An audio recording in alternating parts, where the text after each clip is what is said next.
Hey, it's Tpok, and I'm back in Hate Plus after what has been a really long time. And I know like last week I said I'd get back on track, and then I didn't. That's mostly due because of my internet connection just being absolute garbage. It would take me like probably 2 days to upload one video with the speeds I was having. So I just didn't bother, but now it's better, but not by much. But yeah, I've also been working. I went back for a bit to get some stuff done, prepare some presentations, and then yeah. Anyways, hey plus, I have a feeling it's almost done. Daily report for December 11th. On Councillor Meade's orders, I attended Chief Councillor and new President Ryu's victory party on her behalf. I'll confess that I have managed to avoid most parties outside of my family for a very long time by choice. But this was an event more deeply alienating experience.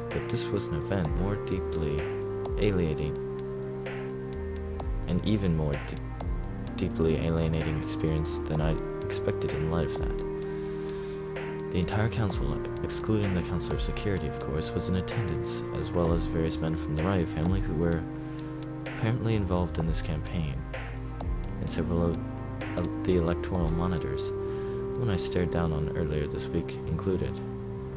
We didn't talk. I wore my dress uniform there, as any sane person would, and I ended up being the only person wearing pants. Literally, everyone else was wearing some manner of traditional attire or another. I'd asked around about this, and apparently it's been the fashion at all formal events for the past year now. I had no idea, having spent the time being preoccupied with matters vastly more important than nobles and their absurd fabulous parties. This isn't about fashion though, and I don't really know if this is relevant, but there was one thing that I found to be pretty profoundly off-putting, excluding maids and entertainers. I was the only woman present in attendance. After a certain point in the evening, when the wine had flown freely for a while, the new President Ryu trotted out, of all people, my long-estranged niece, Hyo Aejong. Oh, I remember her now. Okay, it's been a long time.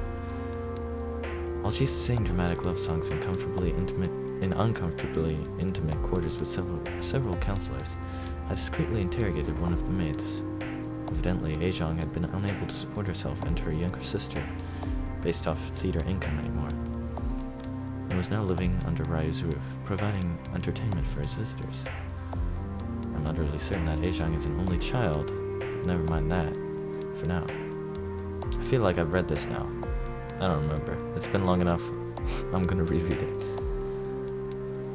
Neither me nor her father have spoken to her at all in well over a decade, but I assume she continued a successful career. I don't understand what happened. This probably isn't relevant to anything political, but since she's part of our family, I thought you should know. Past that, I know very little of any value from attending, I'm afraid. None of the counselors present were willing to share more than the blandly stilted pleasantries you would have gotten from them. I can only really report back a couple of things of value. Firstly, as I suspected, the electoral monitor responsible for arresting President Park is on very close speaking terms with Ryu. I don't know if that's useful, but it's confirmation at least.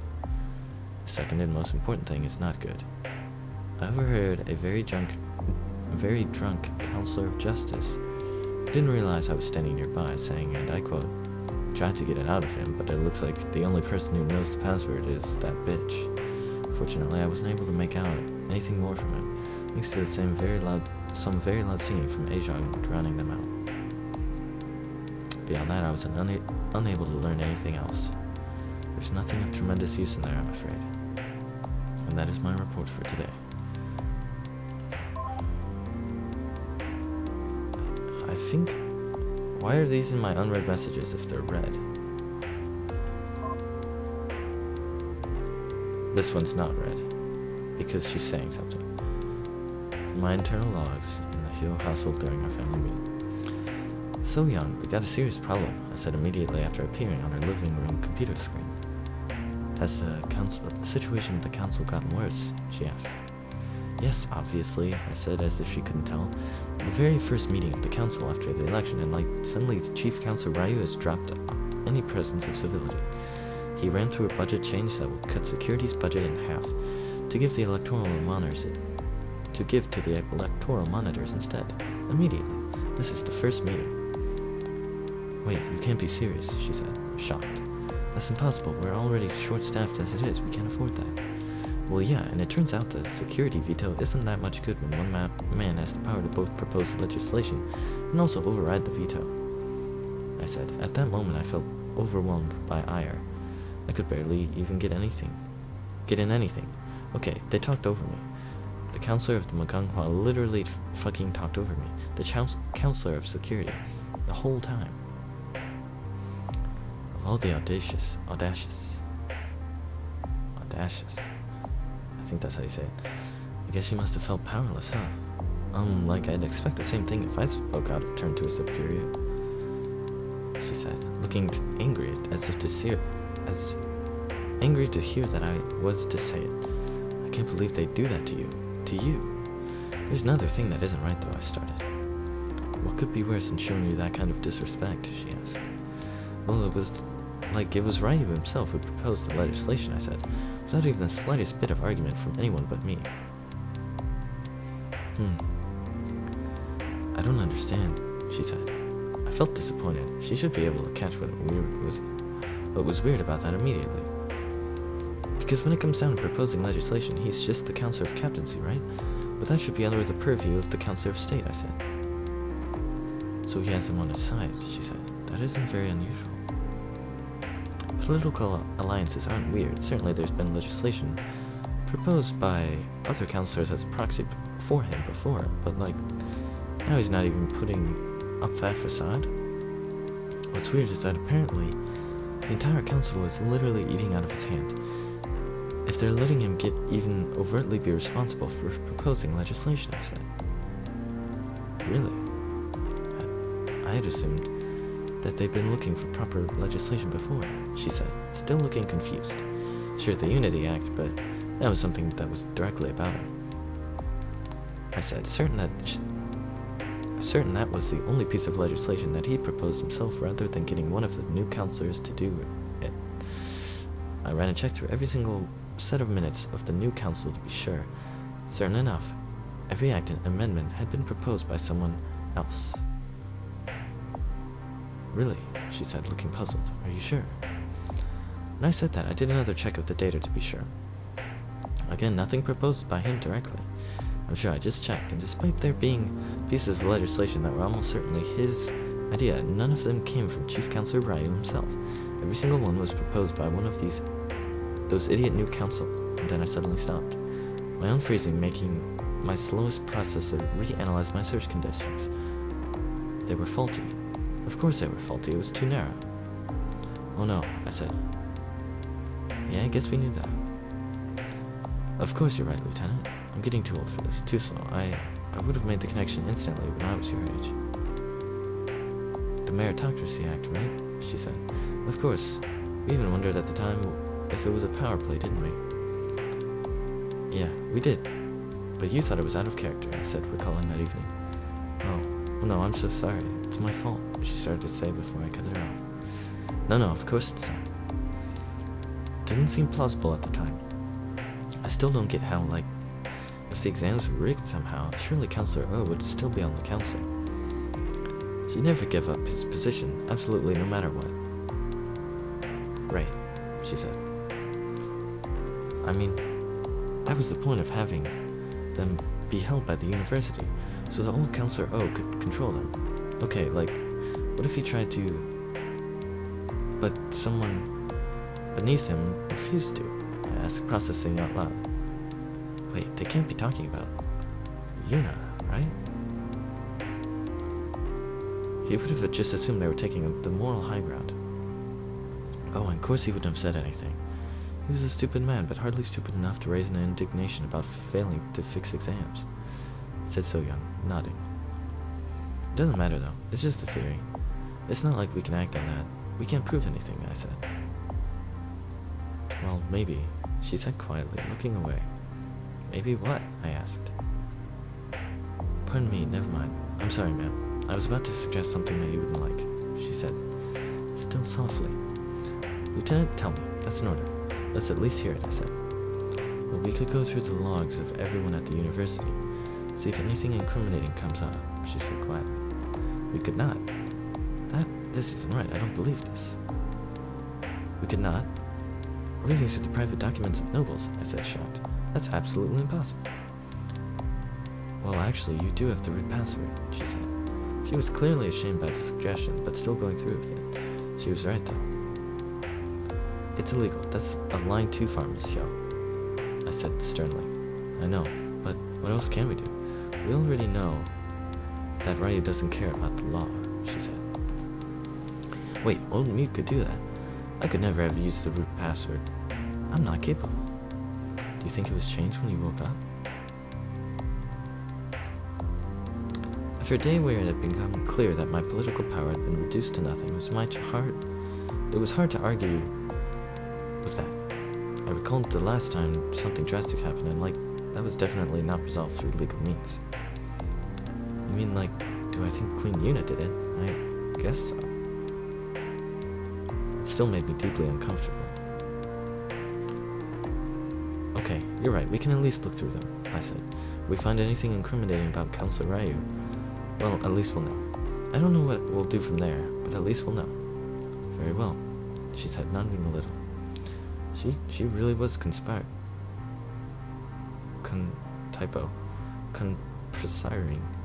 against Emperor Taijo.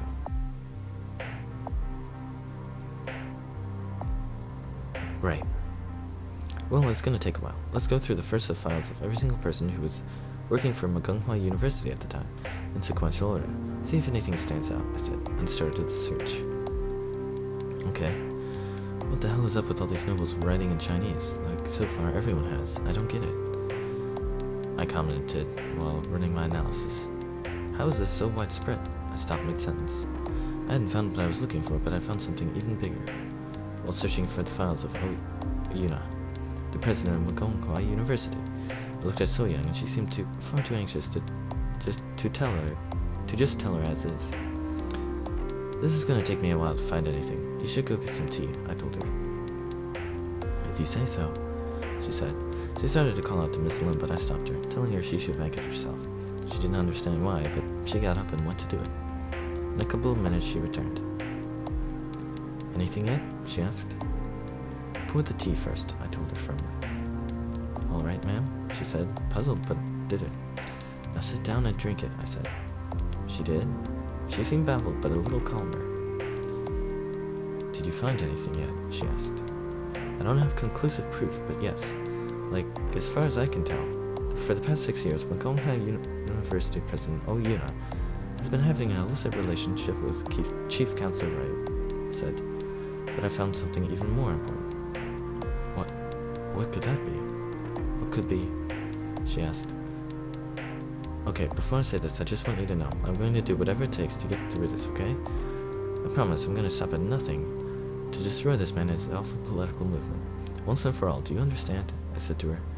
We'll put this all right, okay? She stared at me as I expected. She started to get anxious again. I can't believe it. What did you find, ma'am? Did you? She asked, her voice unsteady, almost certainly suspecting what I was going to say. So young. I know who killed your husband. What? Who was it? Who else could it have been?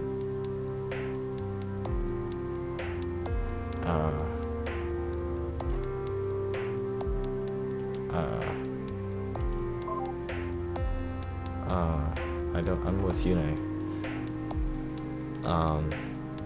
I should know this. Is it Yuna? Maybe. Wait. Is this the last one? Huh, this is a different feeling than the other log with him. Just as uncomfortable, though. But that's still the woman.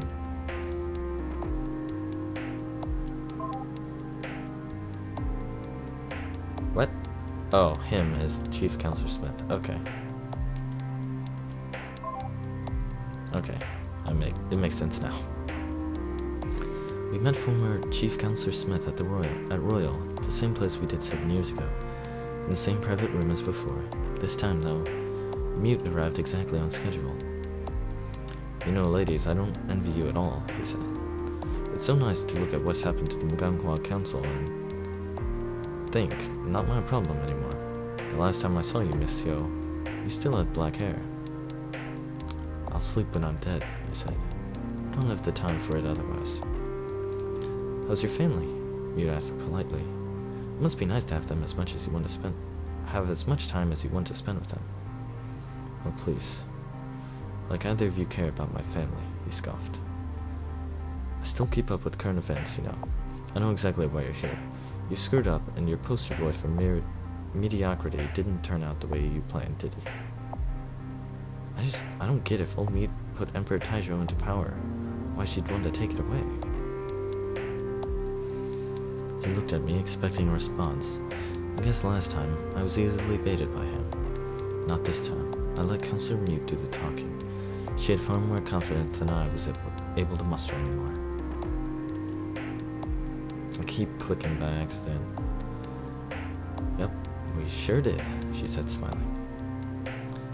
No yelling, no denial, no insults, no sass. You must be desperate if you're willing to admit that right off, he said, actually taken aback by her honesty.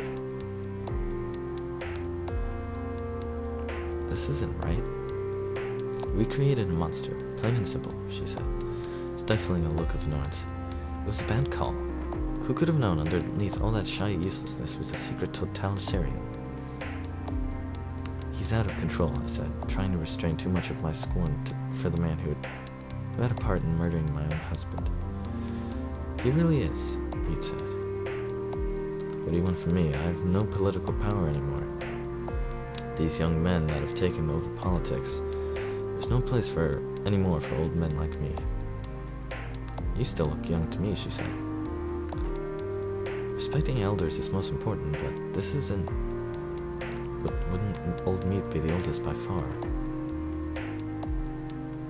The conversation paused briefly as we ordered food, wine being poured for both Smith and I.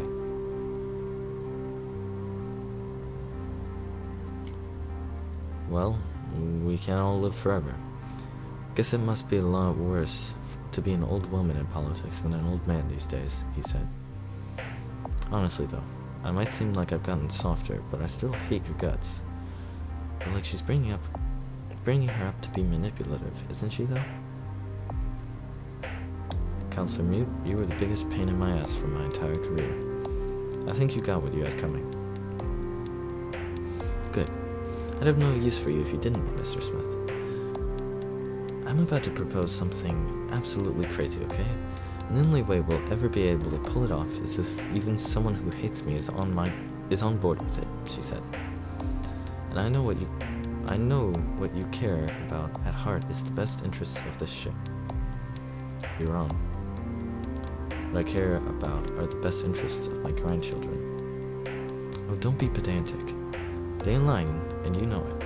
Like, do you think this is just an abstract point to me? I've got children in my family too. You know, ensuring a safer future for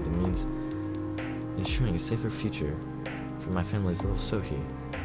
And your girls too, Mute said. Sohee. Oh, I remember. In that moment, I admired her more than I ever had. I knew she cared, but I never heard her speak about my daughter in such affectionate terms before. I could tell she wasn't just saying that for Smith's sake, and it was an awfully sweet sentiment of her to express. Fine. What's your proposal? He asked. You've got until we finish eating to convince me. I'm gonna be upfront. What I'm proposing is nothing short of an armed coup d'etat. I want to depose Chief Counselor Ryo and his entire council of destructive yes-men before he manages to completely gut ship security for good, Reed said, pounding her fist into her palm. I'm willing to stake everything on this. You're serious, Smith said, actually taken aback. I still can't believe.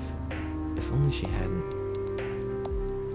Okay, good. I finally got your attention, she smirked. She explained the situation in detail, the culture of the new council, the slow manipulation over the course of the past 7 years, the conspiracy, the private army of electoral monitors, the engineering of his victory in the election by arresting the president, the murder of the one man good enough to stand up to Ryu's conspirator and plaything at the university. She was really fired up. It reminded me of the good old days when our problems were so much simpler. When I was still young and she still had that beautiful golden hair and we were too strong to be scared of anything. She really idolized her, huh? That's not the important part. I saw that in her again, listening to her speak like that, so impassioned, so cool. I just knew at her side we could put things right again. Finally, she finished, and there was a long pause. Do you really think we can pull it off? He asked at last. I'll let my lieutenant field this one, she said. Monsieur? I tried to muster up the same confidence in my voice that she had. Unambiguously, I said, I know my men and women very well. They are both well-trained and loyal. I've made discreet inquiries, and I've already put together a list of 300 officers that I'm prepared to trust with my life. Ever since word got out that Chief Counsel Ryu plans to slash our budget in half to bolster his own private army of electoral monitors, he has been an extremely unpopular man in security. This is dependent on us acting swiftly, though. Right now, we outnumber them nearly 7-1, but that advantage is going to become narrower and narrower as the more the Chief Counselor attempts to starve our department. As well, Yuno must be aware that we're onto her, given the sudden public reveal of her relationship with Ryu, I told him. But if we are to strike swiftly and catch them off guard at our strongest, I have no doubt that we'll be able to assume control within a day. Even if I'm convinced that such drastic measures are necessary, do you really expect me to take the risk of supporting you? He asked. Nope, I don't want you to. It'll look bad, Meade said immediately. I want no part of the revolution to be traceable back to you. What I want are a set of faces that I can trust to form the Gunhua High Council. You want me to be your new chief counselor? Yes, he said. I want the past 7 years to have never happened, Meade said. I'll settle for putting the council back the way it should have been. I want you to be the old chief counselor, and I want to have those argumentative idiots back on the council like even Kim and Oh. I know you can do that for me. What if I refuse? He asked. Then nothing happens. I won't have Ryu replaced with someone I can't trust. That isn't a mistake I'm willing to make twice, she said flatly. You refuse, then we walk away. A good man dies for nothing. And your grandchildren grow up in a totalitarian Neo-Confucian dystopia. It's your call. He paused, pensive. You really think you'll be able to pull this off, Counselor Meade? He finally asked. With a single elegant gesture, she produced a cigarette and lit it, taking a drag and blowing it dramatically. It was the coolest in that moment, and I knew she was the same old badass Meade that I always believed in. This isn't right. This isn't right at all. Just watch me, Mr. Smith, she said, projecting the utmost confidence. But she's really cool though, isn't she? Not you too. By the end of dinner, we'd gone into pledge to leave retirement once we were successful.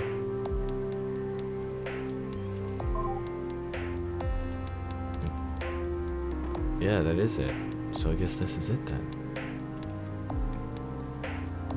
Okay. Yuna? Sorry. Gotta save. Because my voice is not... Did it save? Yeah, it did. It's not gonna be able to handle much more talking. So, thanks for watching, and I'll see you next time.